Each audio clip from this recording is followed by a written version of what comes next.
नमस्कार दोस्तों, आप सभी का अपना चैनल हिंदी जंक्शन पे स्वागत है।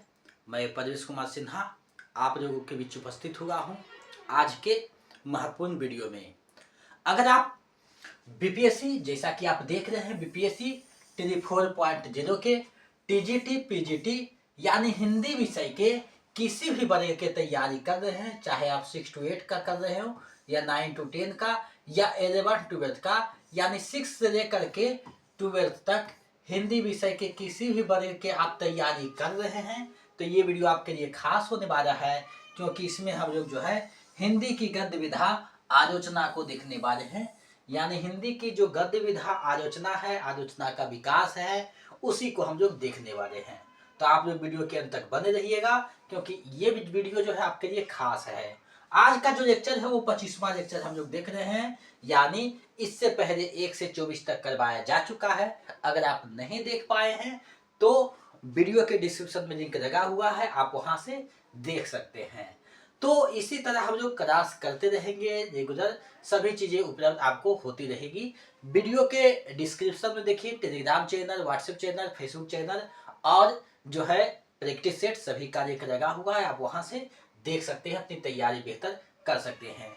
आप सभी स्टेट क्वालिफाई हैं तो आपके पास जो है अंतिम ये बॉर्डर है, यानी बीपीएससी आप क्वालिफाई कर लेते हैं तो आप योग शिक्षक के रूप में जो है अपनी भूमिका देख सकते हैं। अगर आप चाहते हैं कि बीपीएससी 4.0 का नोट्स प्रैक्टिस सेट प्राप्त हो तो आप हमारे नंबर 7261815307 इस पे आप 249 रुपया किसी भी माध्यम से पेमेंट कीजिए। 249 रुपया जो टाइपिंग चार्ज है, 249 रुपया पेमेंट कीजिए और उसका स्क्रीनशॉट लेकर इसी नंबर पे हमें व्हाट्सएप कर दीजिए। तो हम इधर से आपको सभी क्लास का पीडीएफ और प्रैक्टिस सेट का, प्रीवियस सेट का सभी कुछ आपको भेज देंगे। यानी इससे आपका 80 नंबर का जो हिंदी है वो तैयारी पूरी हो जाएगी और 22 नंबर जो है क्वालिफाई पेपर दोनों का तैयारी पूर्णतः हो जाएगा।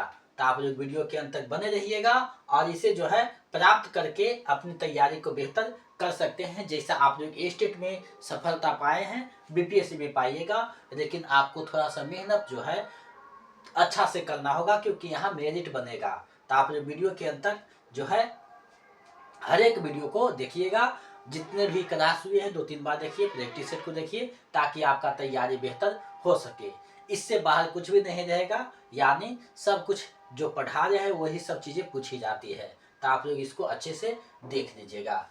अब हम लोग चलते हैं आज का जो टॉपिक है हिंदी की गद्य विधा आलोचना, उसको हम लोग देखते हैं, समझते हैं। तो आप लोग अंत तक बने रहिएगा ताकि आपका जो तैयारी है वो बेहतर हो सके। तो चलिए चलते हैं।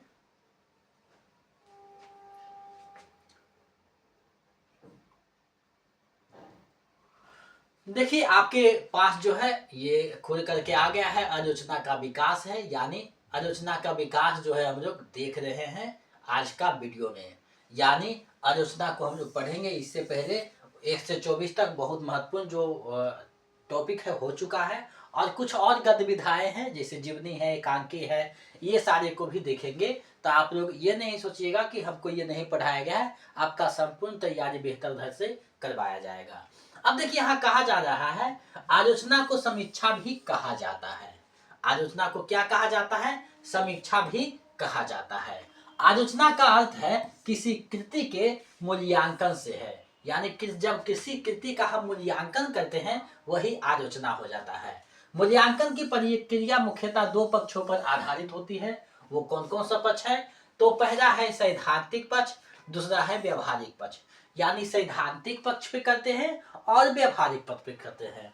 ऐसे प्रतिमानों का निर्माण जिनके आधार पर साहित्य के स्वरूप तथा उससे जुड़े मूल प्रश्नों के साथ किसी कृति के मूल्यांकन को आधार बनाया जाता है, तो उसे सैद्धांतिक आलोचना कहा जाता है। यानी मूल्यांकन के आधार जो बनेगा उसमें कृति का मूल्यांकन होगा, कुछ प्रश्न होगा, तो जो है आलोचना कहा जाता है। तथा उन प्रतिमानों के आधार पर रचना की विवेचना पद्धति को व्यवहारिक आलोचना कहा जाता है। यानी उसके आधार पर जो रचना की पद्धति है उस पर बात करेंगे तो वो व्यवहारिक पक्ष हो जाएगा। हिंदी आलोचना के स्तंभ के रूप में रामचंद्र शुक्ल का स्थान श्रेष्ठ साबित होता है।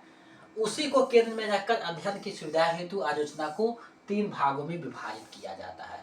अब देखिए, यहाँ जब हम आलोचना का विभाजन कर रहे हैं तो कोई किताब में ये नहीं लिखा, आपको ये प्रश्न नहीं पूछेगा कि आलोचना को कितने भागों में बांटा गया है, कभी ऐसा प्रश्न नहीं रहेगा।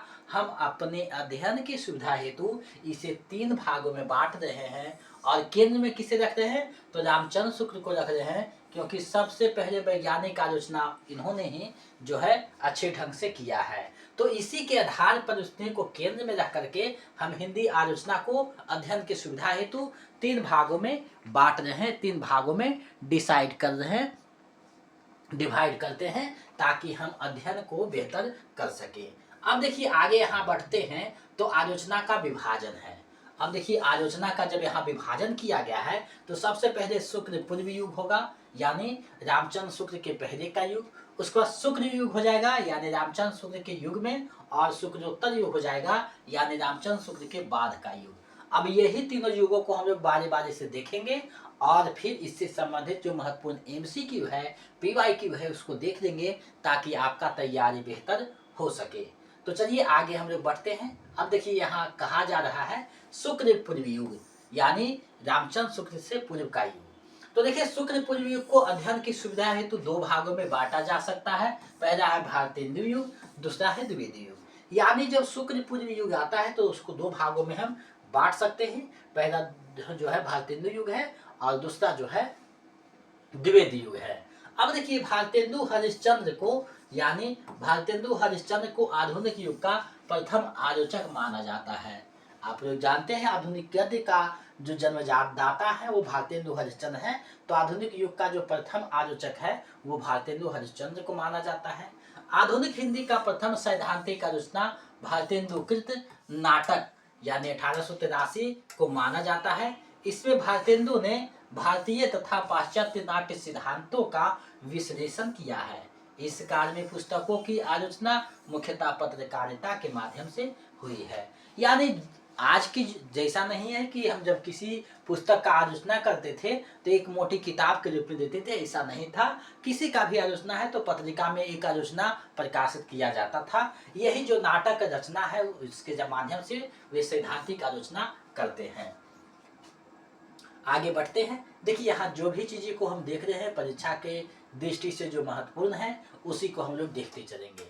अब देखिए कहा जा रहा है हिंदी की व्यवहारिक समीक्षा की शुरुआत हिंदी प्रदीप पत्रिका में सच्ची समालोचना नामक स्तंभ से 1886 में बालकृष्ण भट्ट ने की, जिसमें राजा श्रीनिवास दास के नाटक संयोगिता स्वयंवर की समीक्षा हुई है। यानी कि बालकृष्ण भट्ट जो है हिंदी प्रदीप में जो संयोगिता स्वयंवर श्रीनिवास दास का रचना है उसका किया है। इसके बाद इसमें भट्ट जी ने नीलदेवी, परीक्षा गुरु आदि रचनाओं की भी व्यावहारिक समीक्षाएं लिखी है। बालकृष्ण भट्ट को आधुनिक हिंदी में व्यावहारिक आलोचना का जनक माना जाता है। यानी बालकृष्ण भट्ट को आधुनिक हिंदी में व्यावहारिक आलोचना का जनक माना जाता है।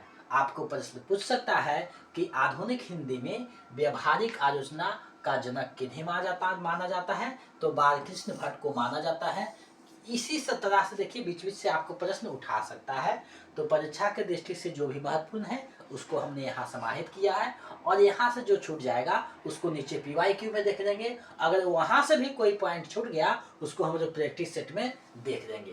तो आपको चिंता करने की बात नहीं, आपकी संपूर्ण तैयारी यूट्यूब पे हिंदी जंक्शन पे बिल्कुल जो है सटीकता के साथ करवाया जाएगा। आपके मन में ये नहीं होना चाहिए कि यहाँ फ्री में क्लास हो रहा है यूट्यूब पे तो जो है क्लास सही नहीं होगा, ऐसा नहीं। चाहे आप ऑफिसर एकेडमी पढ़िए, कहीं भी पढ़िए, यही चीजें पढ़ाई जाएगी।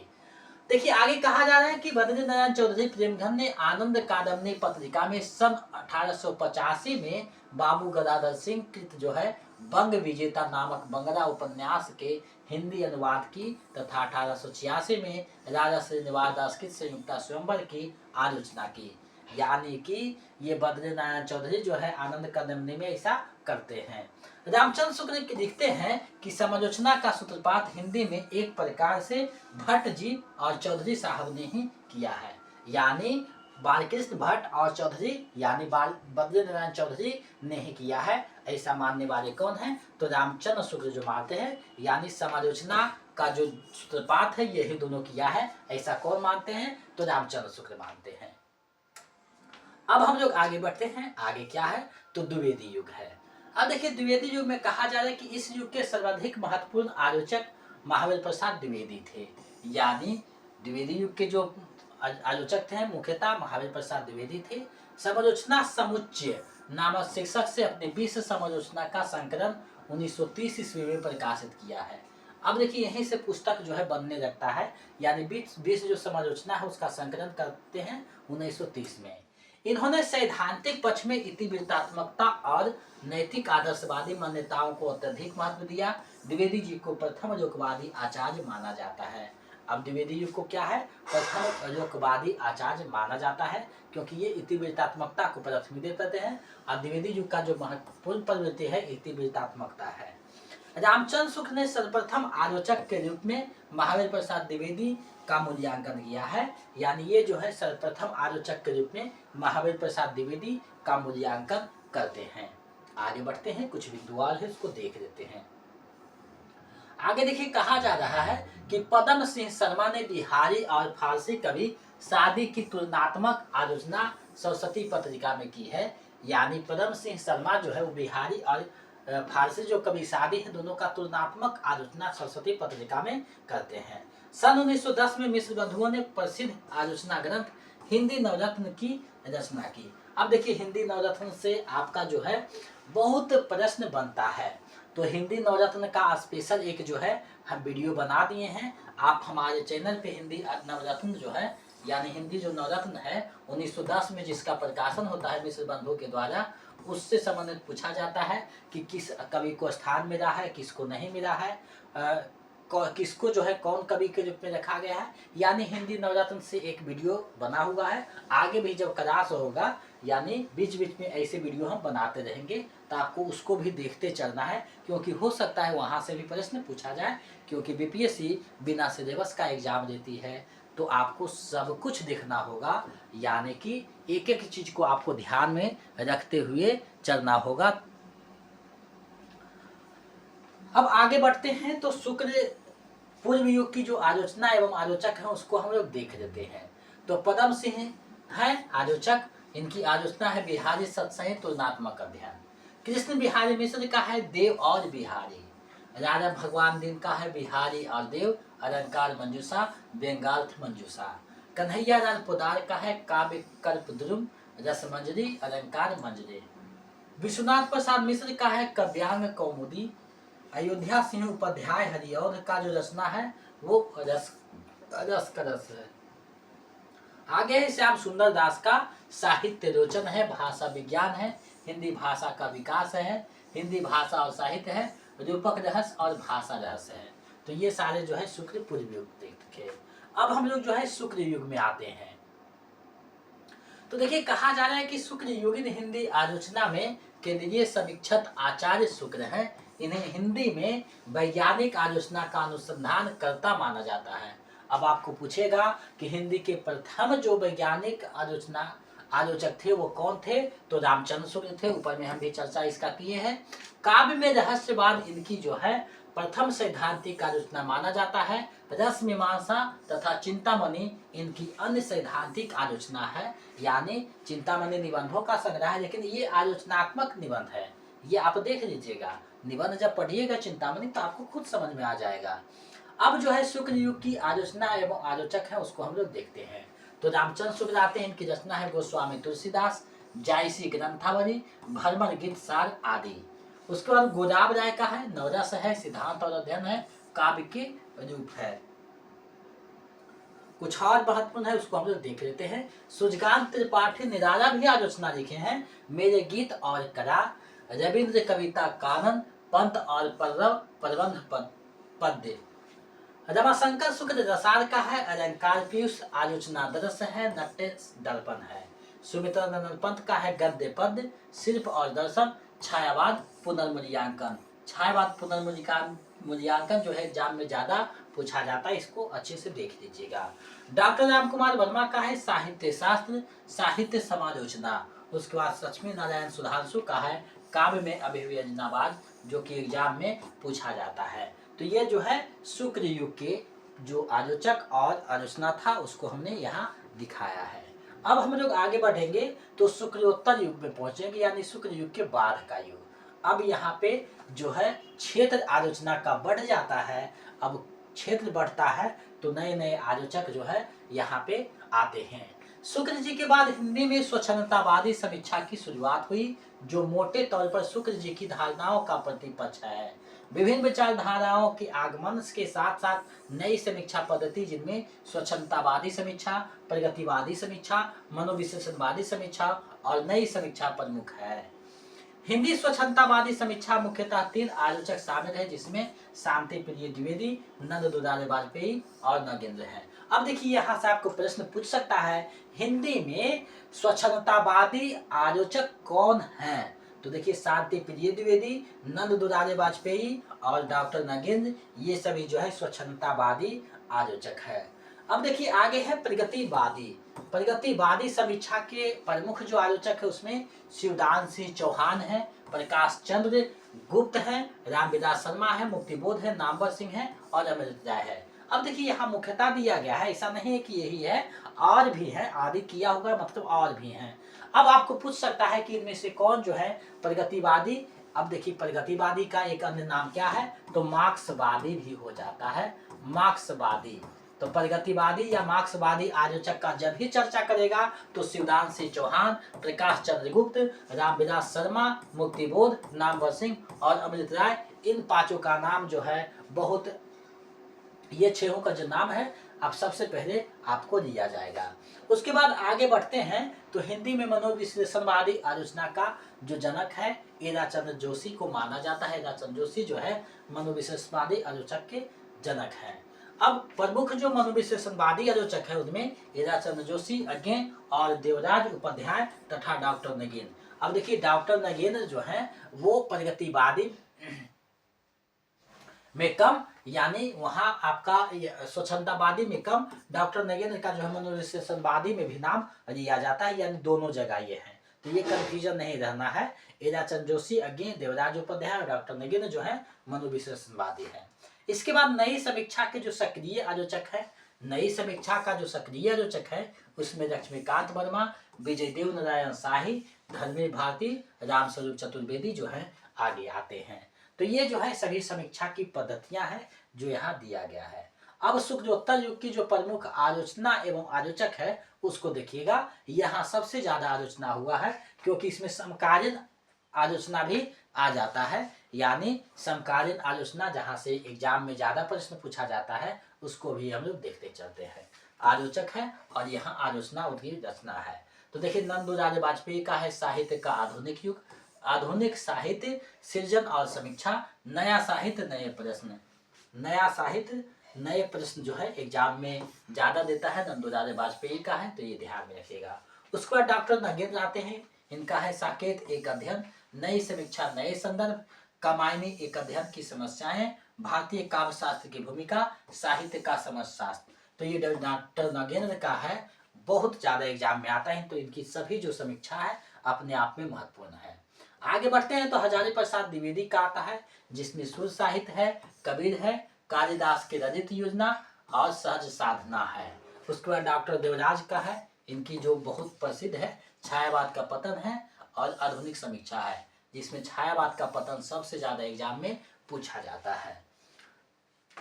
डॉक्टर देवराज उपाध्याय का साहित्य का मनोवैज्ञानिक अध्ययन है, ये भी आपको देखने को मिलेगा। आगे है साहित्य सर्जना विवेचना विश्लेषण और देखा परखा, ईराचंद्र जोशी का है। नरेंद्र विभूषण शर्मा का है साहित्य का इतिहास दर्शन, छायावाद और प्रगतिवाद, ये भी एग्जाम में पूछा जाता है। डॉक्टर जैनेन्द्र कुमार का है कहानी, अनुभव और शिल्प, प्रेमचंद एक कृति व्यक्तित्व। राम कुमार वर्मा का है कबीर का रहस्यवाद, साहित्य समालोचना। साहित्य समालोचना जो है इनका पूछा जाता है एग्जाम में। शांति प्रिय द्विवेदी का है हमारे साहित्य निर्माता, कवि और काव्य, युग और साहित्य। तो इनका भी एग्जाम में रहता है। तो जो भी क्लास हो रहा है, जितने हुए हैं, सभी को आपको 2-4 बार देखते रहना है, क्योंकि कहाँ से प्रश्न आएगा कहाँ नहीं जा सकता है। लेकिन आलोचना से प्रश्न बहुत कम आता है, और जो महत्वपूर्ण है उसको हम एमसीक्यू में देख लेंगे, और इसे भी ध्यान में रखना है। रामधारी सिंह दिनकर का है काव्य की भूमिका, शुद्ध कविता की खोज।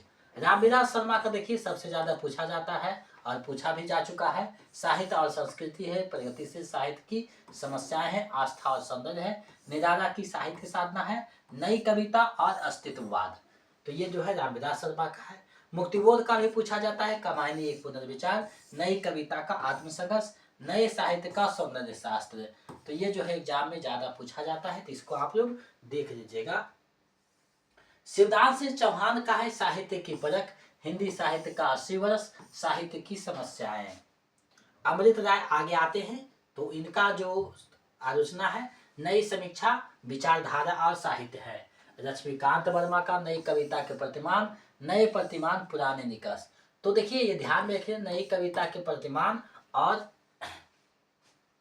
कविता के नए प्रतिमान, इसको ध्यान में रखिएगा। नई कविता के प्रतिमान जो है वो लक्ष्मीकांत वर्मा का है, और कविता के नए प्रतिमान जो है वो नामवर सिंह का है। तो दोनों में ध्यान में रखिएगा। विजयदेव नारायण शाही का है लघु मानव के बहाने, हिंदी कविता पर एक बहस, साहित्य और साहित्यकार का दायित्व जायसी। नामवर सिंह का इतिहास और आलोचना, कविता के नए प्रतिमान, दूसरी परंपरा की खोज, आलोचना आलोचक के मुख से। उसके बाद रामस्वरूप चतुर्वेदी का है कामायनी का पुनर्मूल्यांकन, इतिहास और आलोचक जो है दृष्टि। उसके बाद धर्मवीर भारती आते हैं, साहित्य और मानव मूल्य, प्रगतिवाद एक समीक्षा। अब देखिए यहाँ तो ये तो हो गया, लेकिन ऐसा नहीं है, कुछ अन्य आलोचना भी जो है आलोचना में आता है, जिसमें स्त्री विमर्श है। तो स्त्री विमर्श को भी ध्यान में हम रखेंगे। तो कहा जा रहा है कि स्वतंत्र युग के बाद हिंदी आलोचना में स्त्रियों के हक के लिए पुस्तकें लिखी गई, जिसमें स्त्रियों ने अपनी लेखनी से समाज का दोहरा रूप सामने लाकर अपना अधिकार मांगा, जो आगे चलकर स्त्री विमर्श के नाम से जाना गया।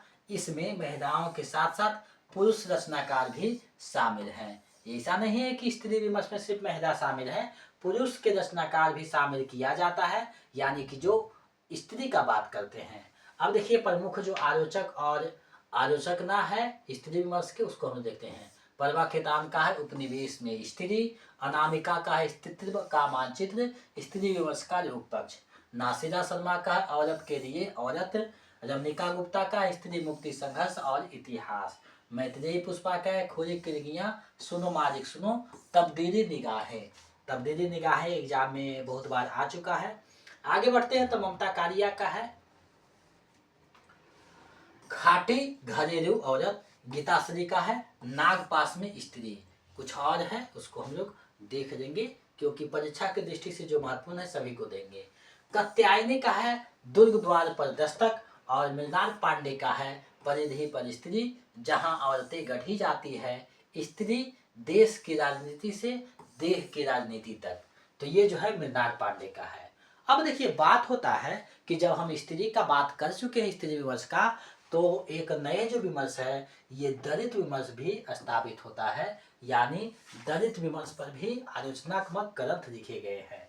अब एग्जाम में हो सकता है यहाँ से पूछ दे, और पूछा भी गया है, एक प्रश्न यहाँ से भी आ चुका है। इसलिए जो भी पॉइंट महत्वपूर्ण है सभी को हम लोग करते चलेंगे, ताकि कहीं से भी कोई कमी ना रहे और एग्जाम को हम बेहतर तरीके से जो है निकाल सके। कारण ये है कि अच्छे से देखना होगा। और बात है कि लाइव जब क्लास हम करवा रहे थे तो उसमें नेट का जो है इशू हो जा रहा था, इसे रिकॉर्डिंग करके जो है सेट कर दिया गया है टाइमिंग के साथ। तो देखिए हो सकता है आगे नेट का जो है सोल्यूशन हो जाएगा, तो आपका लाइव क्लास जो है बिल्कुल चलता रहेगा। आपको पढ़ते रहना है, आपको ये नहीं सोचना है कि ये नहीं है। आगे है स्वतंत्र युग के बाद से हिंदी आलोचना के क्षेत्र में दलित लेखकों ने अपनी लेखनी के द्वारा दलितों पर हो रहे जुर्म व व्यवहार को पुस्तकों में चित्रित किया, जो दलित विमर्श के नाम से जाना गया। यानी दलित विमर्श के नाम से जाना गया है क्योंकि दलितों की बात ये लोग करते हैं। तो यहाँ देखिए आलोचक और आलोचना है। तो कंवर भारती का जो है दलित विमर्श की भूमिका है, एग्जाम में ये पूछा जाता है। माता प्रसाद का है हिंदी काव्य में दलित काव्यधारा, अंतहीन बीड़ियाँ। जयप्रकाश कदम का है दलित विमर्श साहित्य के आईने में जाति एक विमर्श। आगे है सोहनलाल सुमनाक्षर विश्व धरातल पर दलित साहित्य। उसके बाद ओम प्रकाश वाल्मीकि का है दलित साहित्य का सौंदर्य शास्त्र, दलित साहित्य अनुभव, संघर्ष और यथार्थ। तो ये तो नहीं, लेकिन दलित साहित्य का सौंदर्य शास्त्र एग्जाम में पूछा जा चुका है बीपीएससी टीए में, तो हो सकता है आगे इसको कंटिन्यू कर दे। तो हम कोई भी चीज़ ऐसा नहीं है जिसको आपको नहीं बताए हैं, बेहतरीन तरीका से हम बताने का प्रयास किए हैं। बाकी हम कितना सफल हुए हैं ये आपका एग्जाम में जब प्रश्न आएगा, आप जब सफल हो जाइएगा तो खुद पता चलेगा। डॉक्टर दिनेश राम का है दलित मुक्ति का प्रश्न और दलित साहित्य। मोहन नैमिष राय का जो रचना है वो है भारतीय दलित आंदोलन का इतिहास। तेज सिंह का है आज का दलित साहित्य। तो ये सारे जो है दलित साहित्य यानी दलित विमर्श का आलोचनात्मक ग्रंथ था। अब देखिए कुछ हर एक जो टॉपिक है उसका कुछ महत्वपूर्ण बिंदु होता है, तो उसको हम लोग देख लेंगे। तो देखिए कहा जा रहा है कि आदिवासियों का संसार 1990 ईस्वी में प्रकाशित संथाल कवियत्री आशा सुषमा किस्कू की दुर्लभ हिंदी काव्य संग्रह है।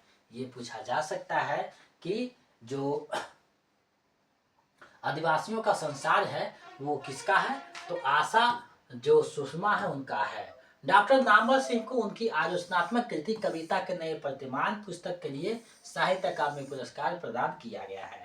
हजारी प्रसाद द्विवेदी ऐतिहासिक सांस्कृतिक चेतना संपन्न मानवतावादी आलोचक है। ये भी प्रश्न में पूछा जा सकता है। आगे है नंदलाल वाजपेयी को समवयशील स्वच्छंदतावादी और सौष्ठवादी आलोचक माना जाता है। आपको देखिए ये प्रश्न में बहुत बार पूछा गया है कि सौष्ठवादी आलोचक कौन है, तो नंदलाल वाजपेयी हैं, ये ध्यान में रखिएगा। जगन्नाथ दास रत्नाकर ने पोप के एसेन और क्रिटिसिज्म का पद्यात्मक अनुवाद समालोचना दर्श शीर्षक से किया है। ये देखिए एग्जाम में पूछा जा चुका है। डॉक्टर नगेंद्र को रसवादी आलोचक माना जाता है। ये जो है रसवादी आलोचक है डॉक्टर नगेंद्र। इनकी आलोचना में भारतीय और पाश्चात्य का समन्वय मिलता है। तो ये महत्वपूर्ण बिंदु था जो एग्जाम में प्रश्न पूछे जा सकते थे, उसको मैंने करवाया है। यानी हिंदी आलोचना जो है उसका जो संपूर्ण क्लास है आपके समक्ष हमने प्रस्तुत किया है। और ये जो वीडियो हम बना रहे हैं तो आपका जो तैयारी हो बेहतर हो, कोई बाधा ना हो, उसको ध्यान में रखते हुए हम जो है ये बना रहे हैं। अब देखिए होता क्या है कि आप एक एक चीज को जब ध्यान में रखते हैं तो अच्छा होता है। और अभी आप लोग खुशी मुद्रा में हैं, यानी सभी का स्टेट आया है, तो इसको ध्यान में रखिएगा, क्योंकि स्टेट का जब आता है तो खुशी को बरकरार रखने के लिए आपको बीपीएससी निकालना होगा। क्योंकि स्टेट का खुशी सब दिन का नहीं है, कुछ दिन का है। लेकिन जब आप बीपीएससी निकाल लेते हैं, योग शिक्षक के रूप में बिहार में अपना योगदान दे दीजिएगा, तो आपका जो तैयारी है वो सही मायने में सफल होगा। और आपका जो खुशी है वो सब दिन के लिए यानी समाज में प्रतिष्ठा को कायम करेगा। तो इसको आपको बचाना है, आपका मेरिट जो है वो बनाना है, अच्छे से तैयारी कीजिएगा तभी होगा। अगर आप हिंदी से संबंधित किसी भी स्टेट का पीजीटी टीजीटी या ईएमआरएस के भी इसका कर रहे हैं तो उसमें भी ये यूजफुल है, काम दे सकता है, कोई दिक्कत नहीं है। आगे हम लोग बढ़ेंगे तो जो महत्वपूर्ण प्रश्न है उसको हम लोग देखते चलेंगे।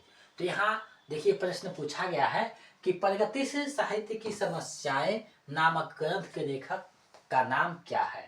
अब आपको बताना है कि आखिर वे कौन लेखक है जो प्रगतिशील साहित्य की समस्याएं पुस्तक को लिखा है। अब इसका जो है आंसर आपको देना है। तो ये देखिए ये जो रचना है आप लोग बिल्कुल सही जवाब दे पा रहे हैं, डॉक्टर रामविलास शर्मा का है, यानी विकल्प जो ग है वो सही हो जाएगा। आगे बढ़ते हैं, प्रश्न आपके सामने है। डॉक्टर नामवर सिंह को उनकी किस आलोचना कृति पर साहित्य अकादमी पुरस्कार मिला है। तो उनकी जो कृति है कविता के नए प्रतिमान, यानी विकल्प ग जो है सही हो जाएगा। इसके लिए उन्हें जो है साहित्य अकादमी पुरस्कार दिया गया है। आगे है निम्नलिखित में कौन मार्क्सवादी समालोचक है। अब आपको बताना है कि इनमें से कौन है जो मार्क्सवादी हैं। ऊपर देखिए मार्क्सवादी का चर्चा नहीं हुआ था, लेकिन प्रगतिवादी का हुआ था।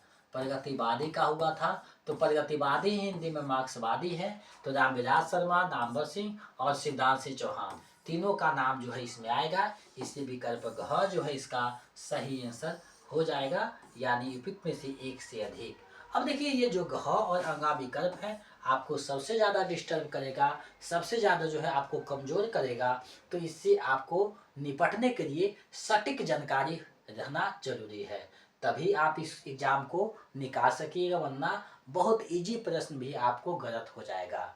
तो आप जितना ज़्यादा प्रैक्टिस कीजिएगा, आपको मेरे चैनल पे अगर जोड़ते हैं, पेमेंट कर देते हैं, तो आपको 30 प्रैक्टिस सेट, 8 प्रीवियस सेट यानी 38 जो है तुरंत में उपलब्ध करवा दिया जाएगा। इसको आप अच्छे से 2-4 बार बना लीजिएगा, तो हमें नहीं लगता कि कोई भी आप एग्ज़ाम में बैठिएगा तो आपका जो है एग्ज़ाम खराब जाएगा। सभी एग्ज़ाम हिंदी का जो है बेहतर जाने लगेगा।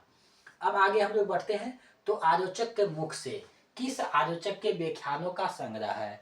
तो किस आलोचक के व्याख्यानों का संग्रह है? तो ये देखिए डॉक्टर नामवर सिंह के व्याख्यानों का संग्रह है, यानी विकल्प ग जो है सही हो जाएगा। आप लोग का जवाब बिल्कुल सटीक आ रहा है। आगे है दलित साहित्य का सौंदर्य शास्त्र नामक कृति के लेखक कौन है? अब देखिए ये जो है टीआरई जो है आया हुआ है, टीआरई 1 में प्रश्न पूछा हुआ है। अब ये जो पुस्तक है इसके रचनाकार कौन है? ये जो दलित साहित्य का सौंदर्य शास्त्र जो आलोचनात्मक पुस्तक है उसके रचनाकार कौन है? तो ओम प्रकाश वाल्मीकि जी हैं। ओम प्रकाश वाल्मीकि जी हैं। विकल्प ख सही हो जाएगा। आगे बढ़ते हैं।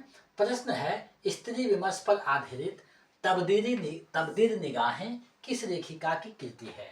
तब्दील निगाहें जो है किस लेखिका की कृति है? तो ऊपर हम लोग देखे थे मैत्रेयी पुष्पा का ये जो है रचना, यानी विकल्प ख सही हो जाएगा। ये प्रश्न देखिए पूछा हुआ है। मुक्तिबोध की प्रतिबंधित रचना का नाम उल्लेख कीजिए, यानी उनकी जो प्रतिबंधित रचना है वो कौन है? तो मुक्तिबोध का जो प्रतिबंधित रचना है वो भारत इतिहास और संस्कृति है। ये देखिए टीआरई 1 में पूछा हुआ प्रश्न है। विकल्प ग सही हो जाएगा। ये सभी नए साहित्य का सौंदर्य शास्त्र और कमायनी एक पुनर्विचार इन्हीं का रचना है। आगे है नई कविता में मुक्तिबोध की स्थिति वही है जो छायावाद में निराला की थी। उपयुक्त कथन किस आलोचक का है? यानी ये जो कथन है ये किस आलोचक का है आपको बताना है।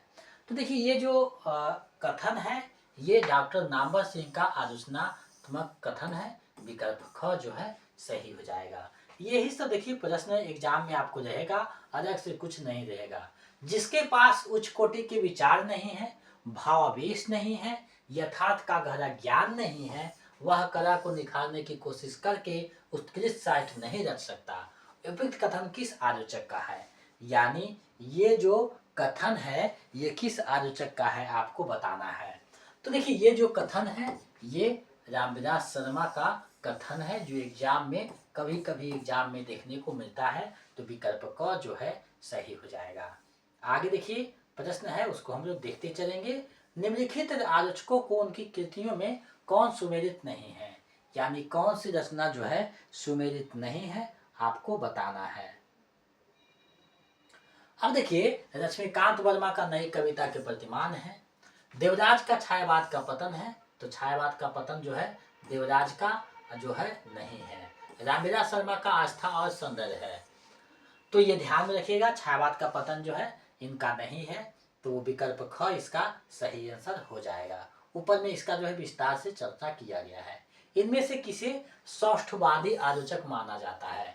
तो सौष्ठवादी जो आलोचक माना जाता है ऊपर में हम लोग चर्चा किए थे महत्वपूर्ण बिंदु में डॉक्टर नंदुलाल वाजपेयी को माना जाता है। विकल्प ख जो है सही हो जाएगा। आगे बढ़ते हैं। तो प्रश्न है छायावाद पुनर्मूल्यांकन के रचनाकार कौन है? तो छायावाद पुनर्मूल्यांकन जो रचना है वो हमारे प्रकृति के सुकुमार कवि यानी सुमित्रानंद पंत की ये रचना है। विकल्प क जो है सही हो जाएगा। आगे बढ़ते हैं। स्त्री विमर्श का लोक पक्ष की लेखिका है।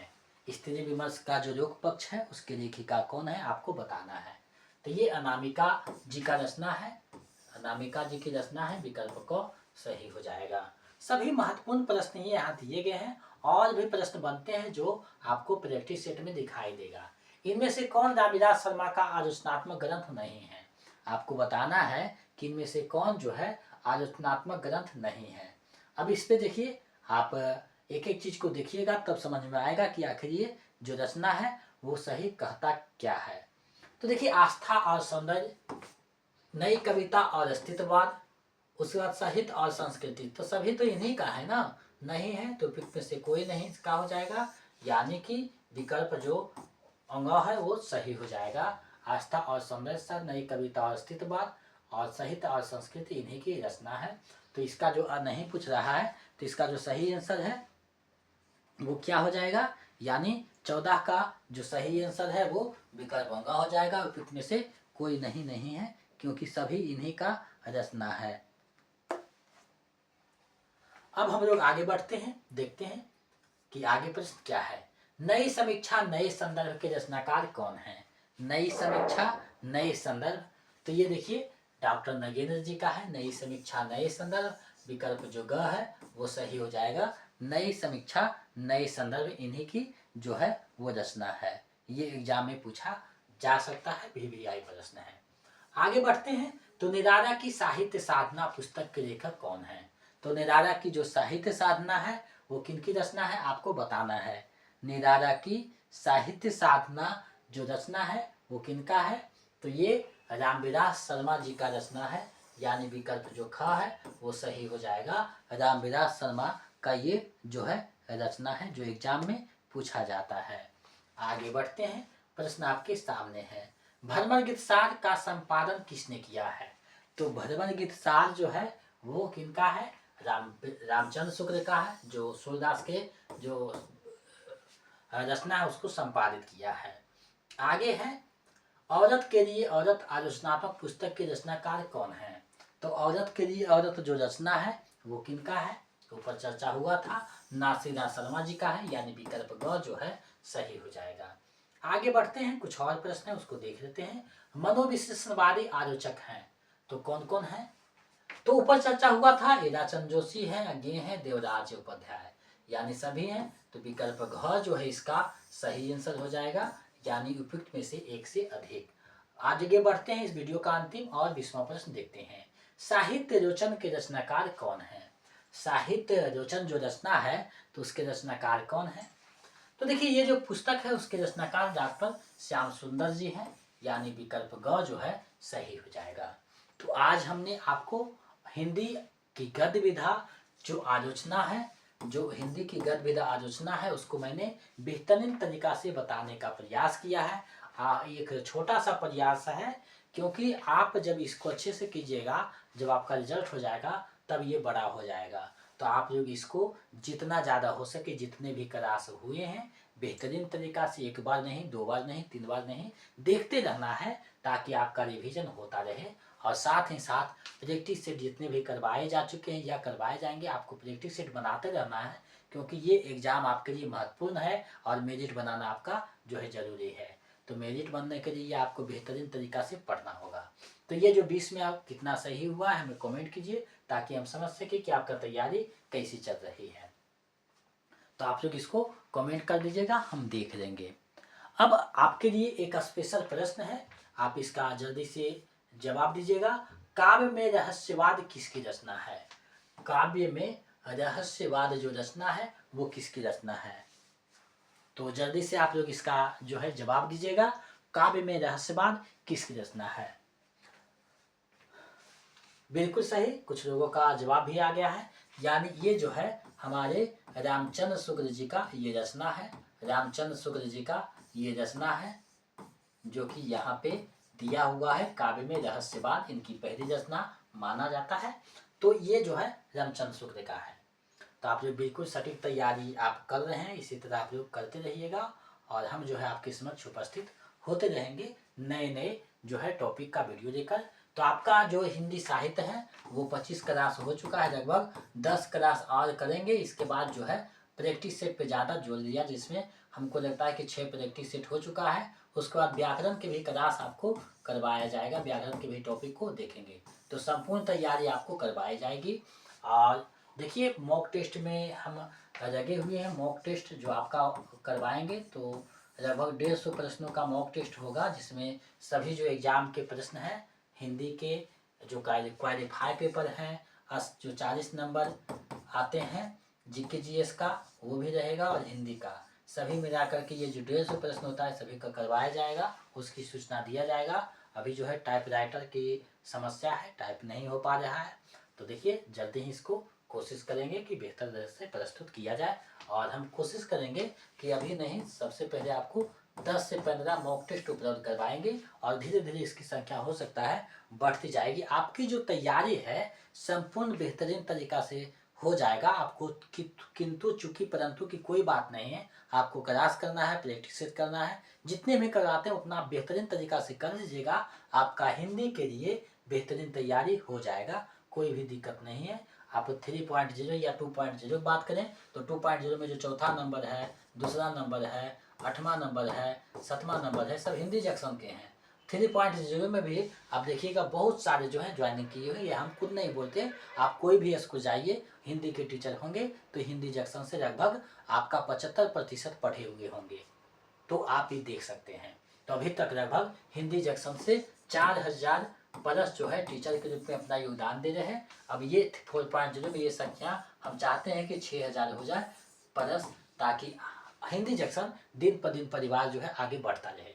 तो आपके सहयोग से होगा, आपके सफलता में हमारी सफलता छुपी हुई है। तो आप मेहनत कीजिए, अपने आप को जो है तैयारी में लगा दीजिए। तो आप कहते हुए सुने होंगे, यानी कि स्कूल में जब गया तो बोला कि ये कुछ पंक्ति है, जिसे कहा जाता है कि घर में जब बदमाशी किया जाता है तो कहा जाता है कि गर्मी जो है खून में है। स्कूल में जाते हैं तो पता चलता है गर्मी जो है जून में होती है। लेकिन हम एक ही चीज़ कहेंगे कि गर्मी ना तो जून में होती है ना खून में होती है। आपकी जब रिजल्ट हो जाएगी तो वही जुनून में आपका जो है गर्मी होती है। तो आप जितना जल्दी है जो है रिजल्ट दीजिए, ताकि आपका समाज में प्रतिष्ठा मिल सके। तो आप लोग जो है इसको कर सकते हैं। अगर आप चाहते हैं कि BPSC 4.0 का नोट प्रैक्टिस सेट प्राप्त हो तो आप हमारे नंबर 72 61 81 53 07 इस पे आप 249 रुपया जो है पेमेंट कर दीजिएगा। ये कोई फी नहीं है, ये टाइपिंग का चार्ज है, टाइपिंग का जो है चार्ज है जो आपसे हम ले रहे हैं, क्योंकि हिंदी का टाइपराइटर हम रखना पड़ता है तो उसके लिए चार्ज है। तो आप इसको पेमेंट करके स्क्रीनशॉट भेज दीजिएगा इसी नंबर पे व्हाट्सएप पे, तो हम इधर से note practice set previous set कर देंगे, जिसको आप रिवीजन करना है, प्रैक्टिस करना है। और जब BPSC का तैयारी कर रहे हैं तो ये 2-250 रुपया कोई पैसा नहीं होता है। आप इसको अच्छे से कर देते हैं तो आपका रिजल्ट होता है तो ये आपके जीवन बना देता है। लेकिन अगर यही 1-2 नंबर से आप रिजल्ट नहीं हो पाएगा, मेरिट नहीं बनेगा, तो ज़िंदगी भर अफसोस होगा। हम नहीं चाहते कि आपको जो है ये पछतावा जो है ज़िंदगी भर रहे, क्योंकि आपकी ज़िंदगी का सवाल है। तो आप लोग इसको जो है परचेज करके लिए पेमेंट करके प्राप्त कर सकते हैं और अपनी तैयारी को बेहतर कर सकते हैं। तो आज के लिए बस इतना है। अगर आप चैनल पे नए हैं तो सब्सक्राइब करके बेल आइकन को दबा दें, ताकि नोटिफिकेशन आपको समय से मिलता रहे। मिलते हैं नए वीडियो में। शुभ रात्रि, जय हिंद।